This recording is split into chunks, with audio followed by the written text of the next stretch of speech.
Hey everyone, what's going on? This video is a little different than my usual Blitz videos. I run this online kind of training chess tournament for top rated young kids around the country, and I told them, hey, if you play a game in this tournament, you can email me the game and I'll like quickly go over it. So this is just a kind of test of that method. I won't, I won't always be able to go over it for people watching, but I'll try to do like a quick analysis and find like some key moment that strikes out to that sticks out to me.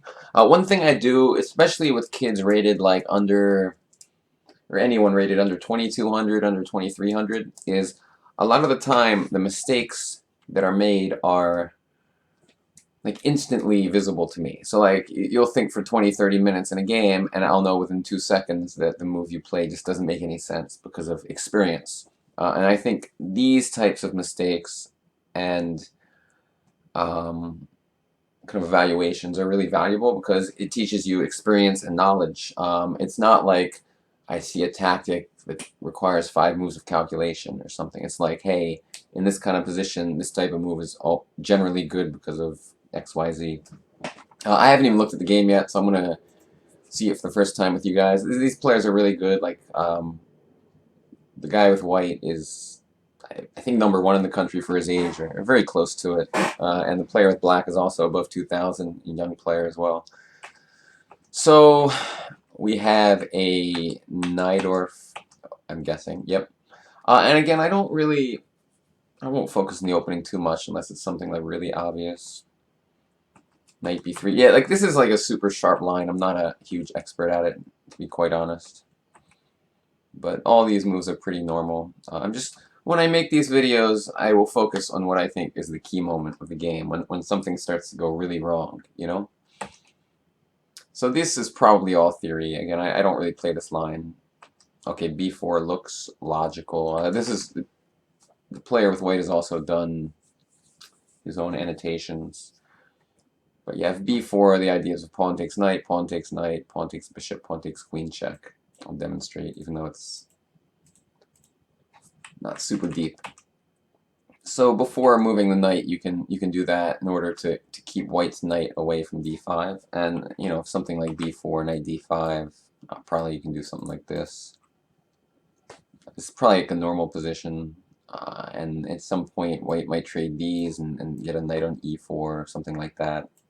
I'm not sure. Again, I don't really play this line so much. But just to demonstrate why I said that, is this bishop's kind of bad here.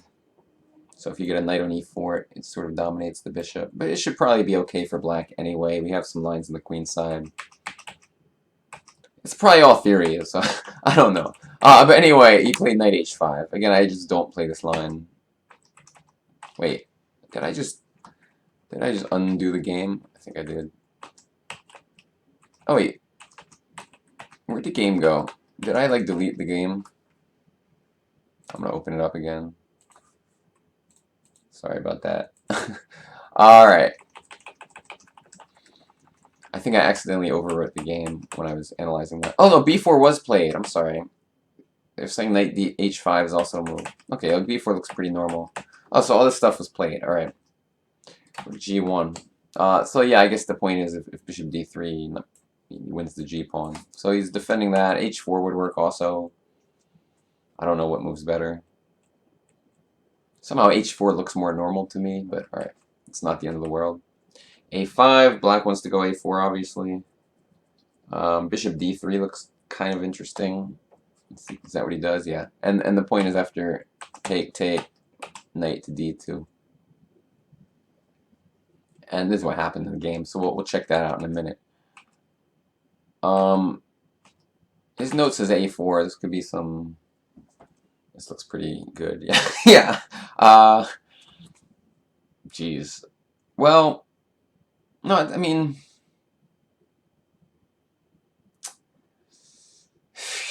Yeah, a4 just looks good. I mean, I guess we should have went king c1 or something. The reason a4 looks good is this takes... I mean, he did the work already because he has this... probably did an engine, but a b3 runs into checkmate. If c b3... I mean, the king's pretty weak, right? This is not like the most pleasant position I've ever seen. Let me see what notes he gave here.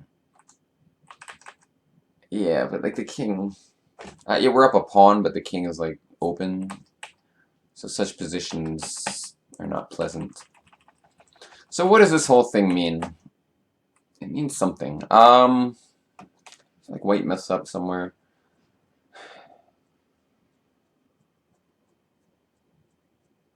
I don't know though. I mean, this must be theory. I'm just gonna press reference and figure it out. Alright, G5. So what is it that I don't understand? B4. Oh, so they don't go knight D5 because I guess it's bad. They go knight E2. And then the knight has to move away. So when we go knight D5, they can trade knights instead. And then F4. So I guess, knowing theory is important. When you're, this is an important thing. Like when you're playing a sharp line, like this is like the sharpest opening in all of chess, right? So like in my, with my time that I have playing chess, I just don't have time to study all these lines anymore. So I'm smart enough to know I cannot play the sharpest opening in all of chess if I don't understand, if I don't know the theory really well. Because I'm playing like grandmasters and stuff. I can't, you can't beat a grandmaster in the Najdorf if you don't know what the heck you're doing. Now, the player with white is a super talented young player who also clearly doesn't know the theory as well as he needs to know it, but he's not playing grandmasters quite yet, so like you can get away with it a little bit more, but you have to realize that at some point to play these sharp lines, you just have to know exactly what to do in a position like this. It's not a position where you can just kind of wing it, because knight d5 looks pretty normal, right? But I think it's just not that good, because a5, a4 is coming. The knight on b3 doesn't really have any great places to go, and we saw what happened in the game. I mean, he should go a4, and then white's in some difficulties, I think. It's not a pleasant position. But okay, this is nice for white, because we swing the knight to the e4 square, which is pretty comfortable, or can be comfortable. But I mean, also black still has play on the queen side. c8, I don't know. King b1 looks really normal at some point. Alright, I mean, usually in these lines you go king b1 at some point just to kind of slow down the play. However, the knight on e4 is also pretty good. I would be... let's see what black did first of all. Okay, I would be thinking about this move. I don't know if it's any good. Oh, I see. With a knight on... White has a knight on e4, which is tremendous. That's what he meant to say. I would be trying to like look for ways to complicate the game, because if we just play positionally and white consolidates, this knight on e4, like he said, is tremendous. Forgive a spelling error. But so I would be looking at a move like this, and if they like take queen takes, some kind of queen a5, and just put the rooks in the a and the b file and try to make something happen, because if black just doesn't do anything, I can see like a slow crush happening. b3 looks normal to me. I mean, the computer might not love it because they defend like a genius, but you just got to do something in a position like this. Let's see how the game went real quick. Queen a5, king b1, which is perfect. So now things are a little different after b3. Well, I mean, it's still pleasant, probably. I'm just thinking maybe I can do this, and, maybe okay for us, for white. Rook c8. Sorry, rook c2, rook c1. I don't know. Still, in all these lines, I feel like b3 makes a lot of sense. I'm going to turn on the computer real quick, just to see. I think this is about even. So, but it thinks black has plenty of good moves, so it's interesting. Queen a5 it also likes. King b1 looks normal. Rook c7. He wrote, I think that someday it was necessary to play f5 to get rid of the white knight on e4. So, the player with white has a very good positional feel. I mean, he's 9 years old, but he already realizes that this knight is very beautiful. I I don't know. I'm kind of curious what the computer says. Like, I feel like white should be doing decently after this. The knight on e4 does look good. And it looks like we're like kind of consolidating. The thing is, at some point, black should really be going b3. That's what it feels like to me. I just want to see a computer evaluation. It still kind of likes what black a little bit. I guess the idea is it's like tough for white to do anything too active, but I still think white's doing okay here.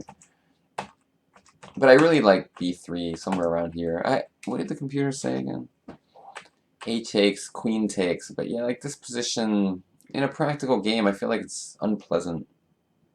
You know, just black has all these lines, and we just go for like some nice attack. It's just black is the one with the fun position there. Let's just see how the game went. I mean, f5 somehow strikes me as shady. I mean, okay, knight g5 runs into knight take. No, I don't know what knight g5 runs into. What's wrong with knight g5? Yeah. This looks horrible for black. I don't understand. I can also take on h6. I'm just, I'm just gonna turn. I mean, I think I can just take on h6 here. You know what's good? Okay. So it's good with the white. The player with white clearly didn't use the computer engine too much, which is a good way to analyze your games because he would know more about the evaluation here if he had like Stockfish running, and he wouldn't just keep saying that white's better. Well, now I do think white's better though. I think f5 is just not a good move. I think black should be playing on the queen side.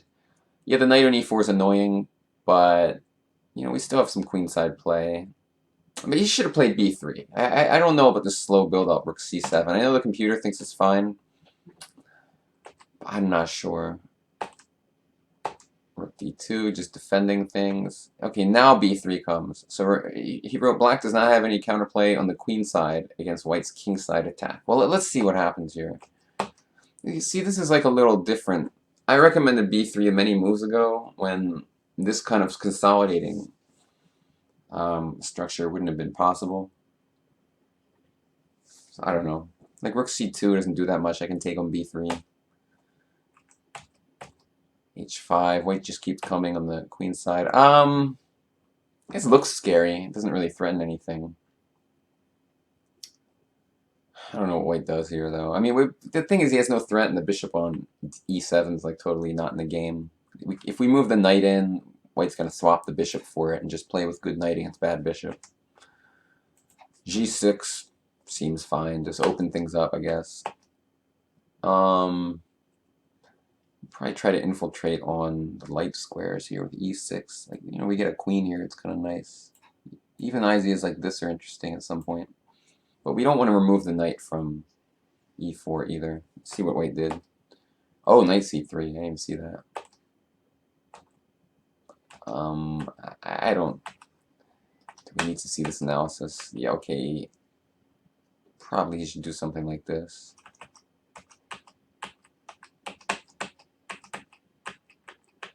I prefer the other one, though. The other variation. Sorry. I mean... This is clearly... Okay, he writes white's winning. But, I mean, clearly black should do this, and...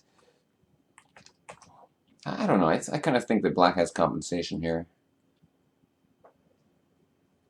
Just something strikes me as unpleasant for white. I mean, the king's... we're down in exchange, but the king's weak. I mean, all we need to do is get our pieces into the game, and it's fun. So, like, the first move that should jump into your head is how to activate all my pieces. A move like e4 comes to mind.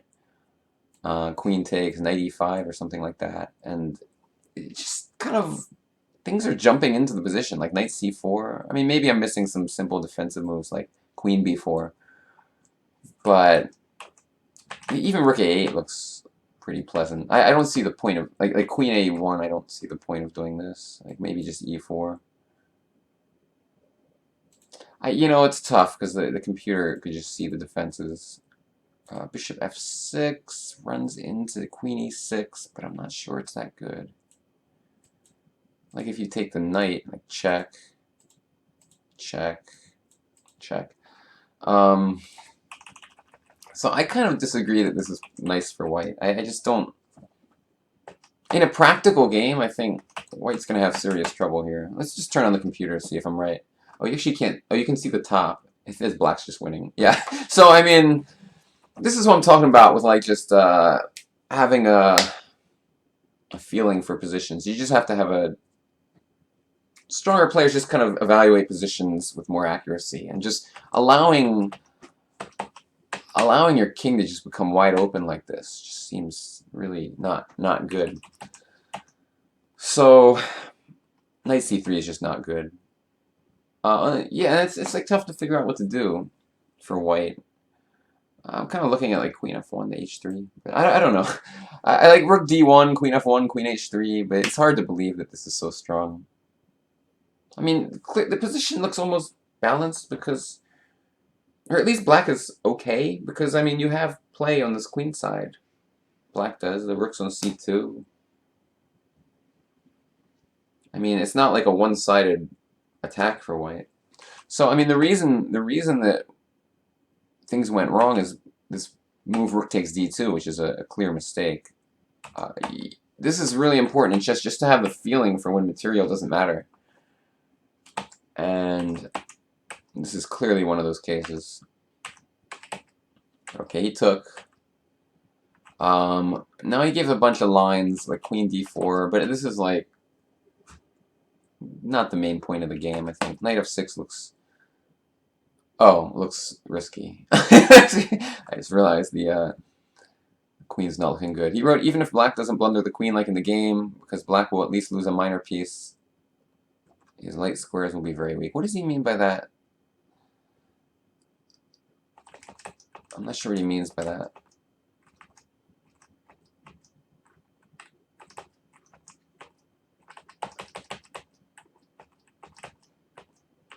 I mean, all this is irrelevant. The two main turning points of this game, in my opinion, are, well, I mean, I think black was probably okay. Like b3, just understanding that this pawn sacrifice is almost always fine. Like 100% of the time, if white wins a pawn, black has enough play to just like throw the rooks on the queen side and annoy the heck out of white. So that's turning point number one. Turning point number two was actually in the opening, where you should have played knight e2, but that's just knowing theory. But yeah, knight c3 is just not a good move. And this is what's tough for players under 2200, is just understanding when material just doesn't matter. And this is one of those cases, like, I'm sorry, it was in the few moves from now. Like, so obvious that this is not good for white. I mean, you don't have to do much calculation. You can just see. You just look at the position, you see white's king is weak, you see all the open lines, and you know it cannot be good. Black's king is safe. I mean, white's not even up material. You're up an exchange for a pawn in a position where your king is wide open and black's is totally safe. So it's just, knight c3 had to be avoided. How should the game actually continue?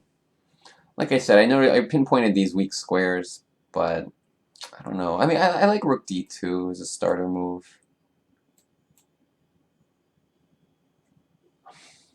The thing that's annoying is black can go like queen c7. Oh, except it's an illegal move, so I guess we can't. I mean, you know, the position's okay, actually, for black, I think, the whole thing. Like, because you get into a point, if you get into an endgame at this point, the g6 pawn will be weak after knight f6 and knight takes pawn. Although this pawn will be very strong in an endgame, so it's hard to say. This pawn will also be strong.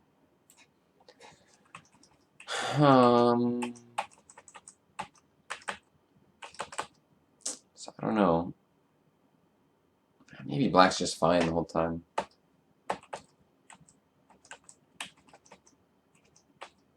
I'm trying to find like any better way of dealing with this, like knight f6 check or something.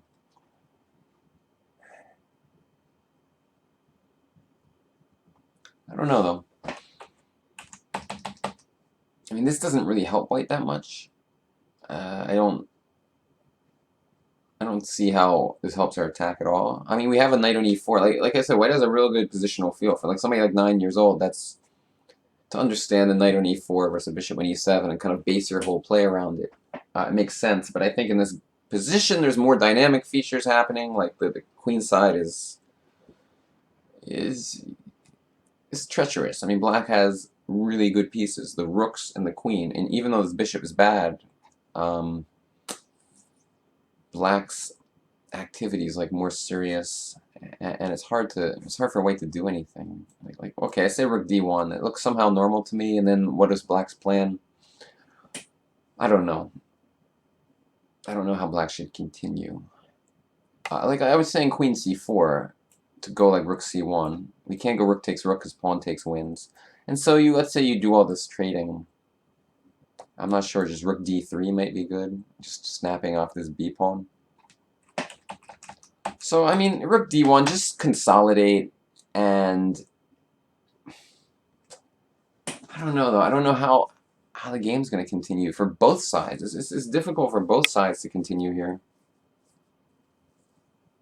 I mean, knight f8 doesn't really threaten that much because oh, and why does it want to go knight c3 then? Still looks unpleasant. Stupid arrows. I thought I turned my arrows off. But still, the exchange stack's annoying. I don't know. I mean, it's tough for both sides. I don't know about the endgame because of what I just showed. The queen takes and rook d3 thing. And you know, if we're not going to do that, the queen is tied down to the b3 pawn. So this kind of feels like one of those positions where you just sit tight and try to slowly improve and ask black what they're going to do. But it's not going to be easy because this rook on c2 is a dangerous piece. Let's see, black does nothing. Oh, rook king h8 looks silly. I want to guess the computer evaluation. I think it's still going to like black slightly just because it just likes black in positions like this. Let's see, though. I was right. Very slight. Knight f6. Well, okay, that makes a lot of sense because this is a good piece. This is not a good piece. It's knight f6. Trades it off. That is unpleasant. Because take, bishop take, e4 coming maybe. I don't know if queen f5 does anything. Maybe another reason why g6 wasn't good. Maybe we should have went rook d1 now. Kind of want to see what the computer eval is here. Now it wants the f5 stuff. It really wants to go f5 in order to get rid of this knight. But like it's a little less strong, I think.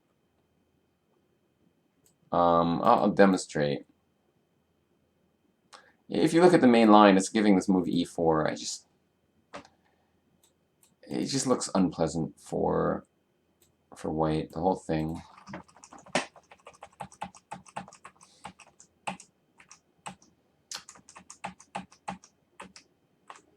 Yeah, so honestly, I think the whole game, white overrated the value of this knight. There's too much happening on the queen side. And white doesn't really have enough clear play.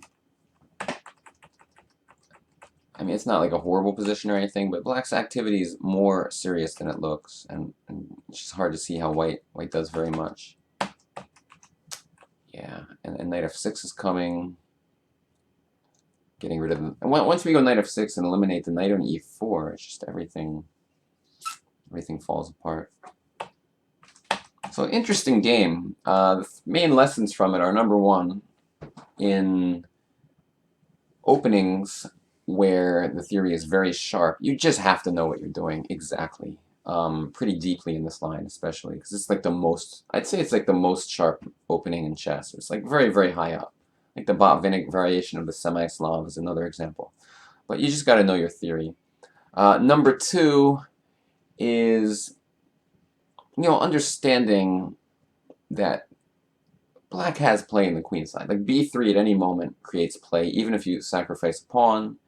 And you can go b3 at any point, which is what black eventually did. Number three lesson is this knight on e4. Usually this knight against this bishop is really good. If we had an endgame, it would be beautiful. In this case, black's play on the queen side was just enough to counteract that knight. You know, it looks beautiful. It looks like a textbook example of good knight against bad bishop, but it's just not quite that effective here. Dynamics were more important than the knight versus the bishop. And the number 4 lesson, which is really important, is like not playing rook takes c3 was like a huge disaster. Huge disaster. This needs to be just like a basic move. Rook takes bishop, just huge mistake. I don't know. I don't know about taking this way, but taking this way just looks really, really pleasant for white. I'm sorry, for black. White misevaluated it in his analysis, and black misevaluated in the game. This is just a clear-cut move that, you know, I would play this in a 5-minute game pretty quickly. It's just very hard for white to play such positions. So I think these are like the 4. You know, every game you want to take a few lessons away from the game. So like these are the few key lessons that I would take from this game. And, you know, turning on the computer is useful, too, in some of these positions. I like that white did it, I think, the analysis without computer help, which is really cool. And then afterwards, you want to turn on the computer because it teaches you things, too. Like, it teaches you how important knight f6 is to trade the knight on e4. You might just forget about it when you're analyzing. Like, when I was analyzing, I just slipped my mind at the moment, even though it should be pretty obvious. And it teaches you just how strong like positions like this are. And eventually, you know, with enough kind of experience, you just start to understand what positions are good and which ones aren't when the computer keeps telling you. So, yep, that is all. I will be doing more of these as kids send games. They'll probably be shorter than this, but I don't know. I felt like I had some stuff to say. But yeah, like the main difference between me and some like talented kid who's like 2100 is just experience. Like they're gonna see tactics really fast. I'm gonna see tactics really fast. Maybe I'll see them a little faster. Who knows? Because I've been playing a long time. But where I'm really gonna get the edge is there's moments like not going rook takes c3. It's like it's an impossible move for me not to play. Like just every time. And moves like b3 are just kind of like you just kind of played so many chess games that you just understand what positions, what types of positions are good and not good. And as a player kind of increases their own understanding of like what positions are good and not good. It makes chess so much easier because you don't have to think as hard. You just look. You're like, okay, this is good for me. You don't have to do like some big calculation or analysis. And so that's why I like to focus on those moments that are like the really obvious moments, because what you need to get better is for those moments that are obvious to somebody like me, they need to be obvious to you. And then the more of those moments you collect that become obvious, the stronger you get. And these are important because they're like there's a carryover in other chess positions. Like this move b3, just understanding that it's generally a good idea, like that it can be played right here even. This comes up in tons of Sicilian positions. Understanding that rook takes c3, sacking the exchange is important, is really useful because it comes up in tons of positions where you need to sacrifice an exchange in order to get some play and against a weak king. And it's just a feeling you need to have about the exchange sacrifice. Even also important is this knight on e4 versus bishop e7 thing. The fact that it wasn't as strong as it looked. That's kind of interesting too.